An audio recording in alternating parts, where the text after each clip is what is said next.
Hello, good morning, and welcome to episode 47 of Nebula Quest. I am Noden, your host, as always. So, as we head towards the Horsehead Nebula, hence the name, we will be chatting today about a few things whilst we explore this grand galaxy within which we reside. And it's pretty fantastic. Though I'm a bit partial to it, I have to say. It was my first galaxy.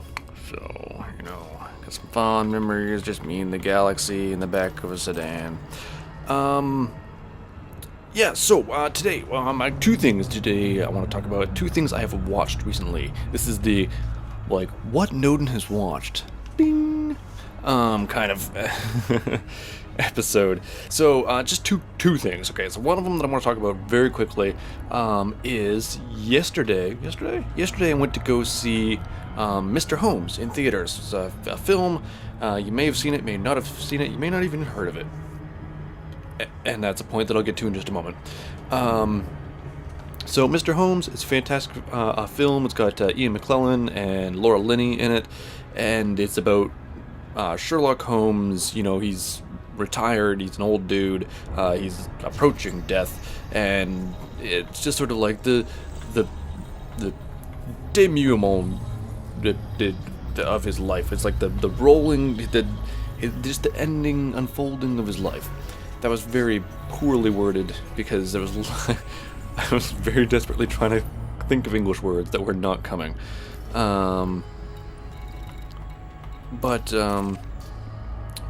It's a pretty fun. It's a lovely film. I honestly, it is absolutely. It's fairly pretty. It's got a great story. The acting is superb in it.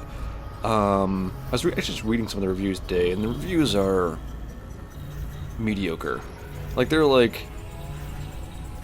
written reviews that I've seen are fair, but the points I never get point scale things. People are rating it 7s out of 10s and things like that. I think IMDb is 7.5 out of 10, which I think is pretty good. That's a fairly good rating, but it's on 5,000 votes, only 5,000 votes. And this is it, is that much like, what was that other one recently that we watched, that we were talking about, Ex Machina. Much like Ex Machina, oops, did I unlock destination that? Yes, I did. It had a very strange, staggered, hit or miss rollout into theaters. So it didn't open up when it opened up worldwide. Even it didn't open up to every major city. It opened up to select major cities, and then to select theaters within those select major cities, and then it slowly progressed. It got through its first couple of weeks and then went, oh, it's doing okay, so let's move it out to another layer of majorish cities. Eventually it has come to my small, minor, insignificant city in Canada, but it's only at one theater here, and it's not the good theater. It's sort of the next good theater, or the next good theater. It's up there, but it's not the good theater, which I don't think does this movie justice. And then there's no advertising. There's very little advertising. I've seen some advertising for it done in print, but almost none at the theater. Certainly none. I haven't seen any previews for it ever. And even when we were getting it into Windsor, it was just a chance that somebody that I know happened to see that it was going to be playing in Windsor. It's just a chance that somebody saw it in the paper or something like that. Just that person randomly reads the newspaper. I don't get it. I don't understand why and I know that I'm relating these two films, Ex Machina and Mr. Holmes, a lot to each other based on the fact of their releases being kind of so similar, and so recent. They're both fresh in my mind because they both kind of happened recently. I feel like I'm going very quickly. And I don't know why it's doing that. I don't know the production cast, is completely different for the two films. The only thing that I can see that they have in common is I think they are both done in part with BBC, but I don't know if that's just a, like, we needed money, so we asked the BBC and they gave us lunch one day. Like, I don't know how much, it makes that difference. And I understand they're both, I think, slightly lower budget films, but and then that might dictate what theaters, that they may not be able to afford the massive releases that other films are capable of doing.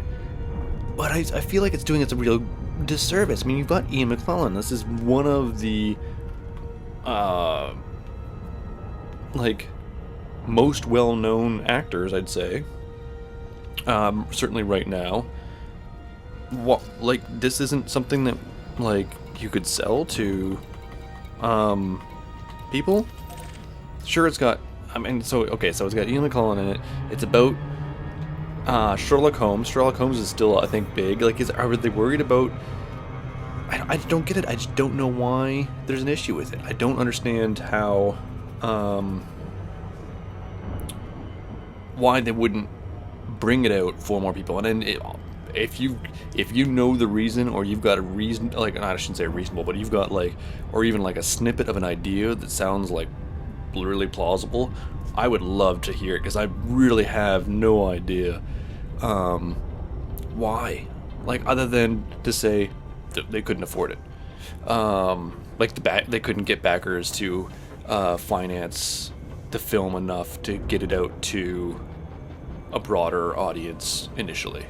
I just don't know what it is. And I'm worried, because we've had two films, and Ex Machina was a fantastic film, amazing film, and this Mr. Holmes, which was quite good, both come out like that. These are films that you may see Academy Award nominations for some of these roles, or films in general, and yet you couldn't see them. And maybe that's just the way it is with these movies that you have to see in the future, is that yes, you have to see this film, it's one of the best films of all time. I don't know, just wait until it comes out on Netflix. That's what it feels like. That's what I think most people's experience of this film is going to be when it comes out in a secondary media. Now, that said, that's fine. This is not one of those films that you need to see on the big screen. But I know my dad, for instance, has gone to see it twice. He enjoyed it so much that he went to see it twice. Paid full price. Well, I mean, he used points. He's got a points thing, but he paid full points cost. Yeah, to go see it twice. So, yeah, I think that I don't know. I'm just really curious as to what would happen and why they would do these things.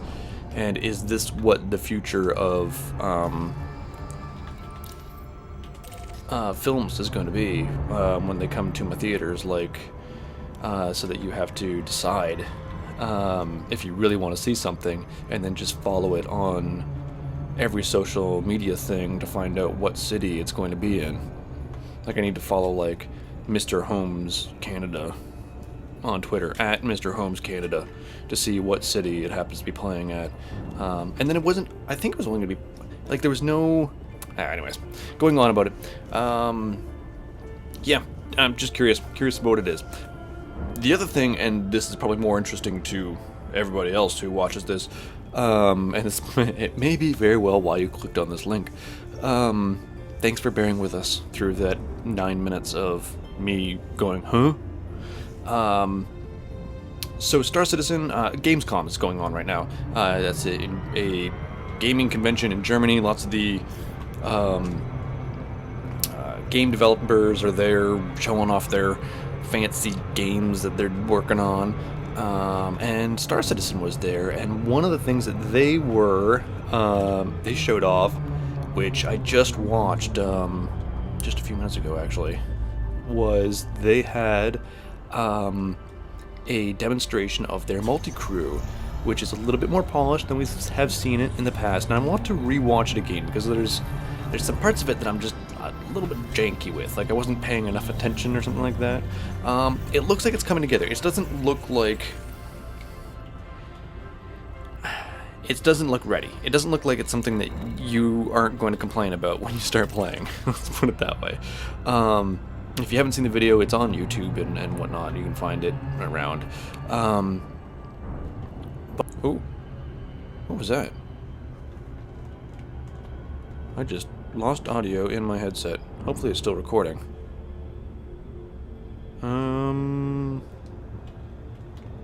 So let's just pause this for a second. Alright, we're back. Yes, I don't know how much of that didn't get recorded. I forgot to check that part. That would have been smart. But, small technical glitch there. Seems like my audio driver, or the driver that runs my, audio adapter, just stopped working. It just went, nope. And, yeah. So fun. What we're talking about? Oh, Star Citizen, Gamescom,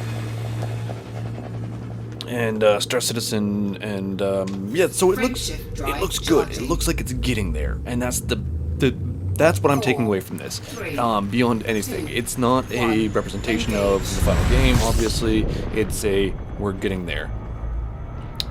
Things that looked really good with it, and again, and it's hard to tell because they were kind of going back and forth between a few different cameras, and I wasn't sure exactly on it. That's why part of why I need to rewatch it.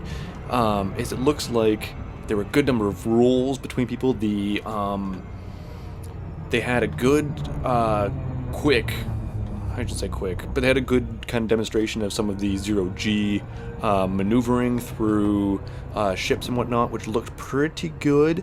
Some of the maneuvers got repeated just a little bit much for me. For instance, like there's a section where they're coming in through like a hatch on the top of the ship. There's a couple of them coming through into this abandoned ship. I'm gonna say it was abandoned, parked anyways, and it's like the same animation basically used by the two guys going in, and like they kind of come in head first and they do this little kind of like roll thing in, and then they're in there. Now there's two parts to this that two reasons I look at it this way, or that I look at it, two ways that I look at it. Jesus. The first is that it's a bit annoying because you basically have the same maneuvers. Now the part that I don't mind about it is that that's also probably quote unquote how these people were trained to do it, so they all kind of do it the same way because that's just the efficient, safe way of doing things. Like here in the UEE, you're required to go in head first. That's the safe way. If a ministry official catches you going in feet first, you could receive a fine. Like that's sort of like the plausible deniability that I want to give it, but it didn't look too bad. Like it didn't look like it wasn't like, oh god, it wasn't like Top Gun where every missile that they fire, like they had two missile firing animations and they just used the same two for every missile every fired. It was really embarrassing in that movie to watch that. Going back and watching that, oh man. So it's not that bad at all. Like it doesn't look like canned. It looks okay, but at the same time you still sit there and go, those guys just did the exact same maneuver, no alteration. And I'm sure most games are like that, but like my thing with it was like, man, I want to just like make a sweet entrance. Like I just want to like slide in, like feet first, like just touch down, and then sunglasses down over the eyes, and you know, gifs aplenty, or GIF if you prefer.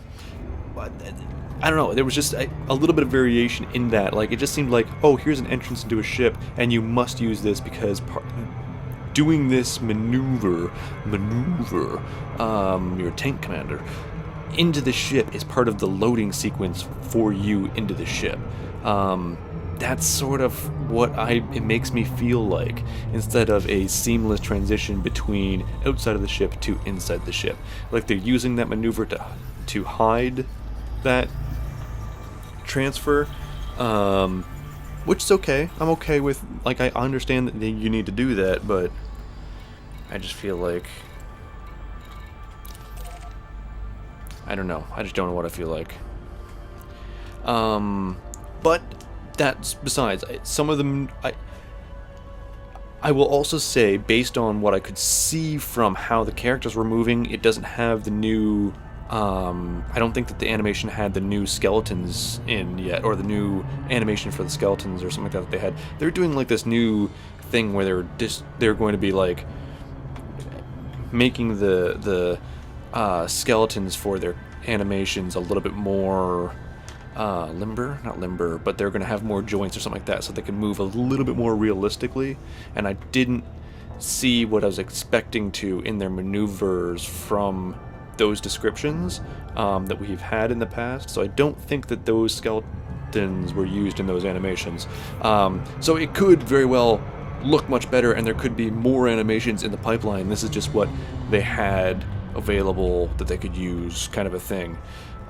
This is just a press release version. This isn't like a, hey, you can go and do this in game now yet, either. I say that I have no idea, actually. I have got so many updates. I started to run an update on Star Citizen just before I started this, and it was like, it'll be 13 hours. I'm like, oh shit. I had to download a whole new launcher. Ugh. I don't understand having to download a new launcher. Actually, one of the things that annoys me, even with this game, is that it's like, oh, you need a new launcher before you can play that. And then it's like, oh, okay. So then you go, it says, oh, go to, whatever, and download the new launcher. So you go there, and then it downloads the exact same file that you've downloaded a million times before, and then that downloads the new launcher. It's like, why can't you just say, hey, why don't you just run that download that launcher downloader thing that we have? Why don't we just have the launcher downloader thing part of the launcher? Why isn't that just part of the launcher? I don't get it. I don't know.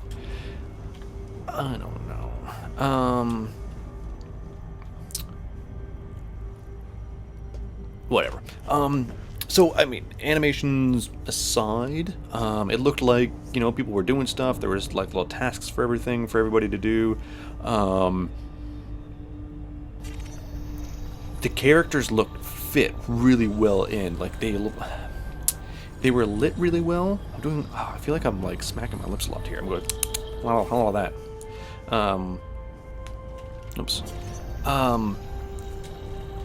You know how, like, especially in MMOs, like, the characters and the background are never quite in sync. Like, there's always a very specific difference between them to separate the characters, or like the players and whatnot, from the background. It's always very different somehow. And I don't know why exactly that is, or why I think that, but I do. This didn't seem like that. There was a scene early on in this where, like a guy, actually the intro to this was really quite good. One of the things I liked and disliked was that the camera motions were very jerky, like they were being done. Oh, thanks. I needed to know that bad. Fucking hell. Adobe Acrobat updater just like minimized the game to say, oh, by the way, you've got an update that's ready to install. What? Anyways. Okay, I think that is everything on my list here. Good. Okay. Where is that other star? There's another star in the system. Alright, let's find our parent star. Is that it there? Oh, it kind of looks like it could be. Let's keep looking. Turn this way.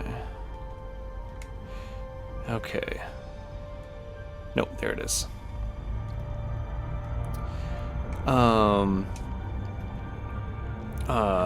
Yeah, it was a little bit jerky, like they were using a controller, or I don't know what they were doing to make it look a little jerky, but it looked a little jerky, and that was a little bit kind of jarring. But it is, which again is something that I would have said that in current versions of Star Citizen wasn't there. So I mean, maybe that's just a, hey, this isn't optimized issue. Anyways, it doesn't matter. But the guy walks out into a, let's call it a courtyard for the lack of a better of a term, and in the courtyard there's a number of people kind of milling around the station, whatever like that, but they just look like NPCs, and they just blend in perfectly with the background. Like, they could be important character NPCs, but really what they look like is just like random citizens. And that's exactly what they look like. And then, so the guy kind of like looking at this like star mappy thing or whatever, and then the camera switches, and you realize these are all players, and they look just like regular citizens. There's nothing that calls them out and says, I am an NPC, or I am a player character, or I'm, just background animation. It looks perfect. The lighting on each of the characters was the same as the lighting that's on the fucking background. There's no outline to the characters to say this is a character, this is somebody you should pay attention to. It was just people. It was just like reality, where there's no difference between your best friend and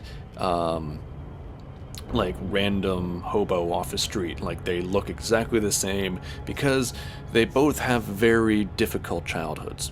No, that's obviously not. But they actually looked amazing, and I was really happy with the way that looked. Again, a lot of little animation quirks and things, as I've always had kind of issues with Star Citizen, where they're just a little bit too canned here and there. But I find some of their breaks from I am in control of my character to I am going through a set of animations that I have no control of or whatsoever. It's not jarring in I was standing over here, now I'm 13 feet over there and getting in this chair. It's not that bad, but it's just a little bit meh. It's like you're in this world that seems so real.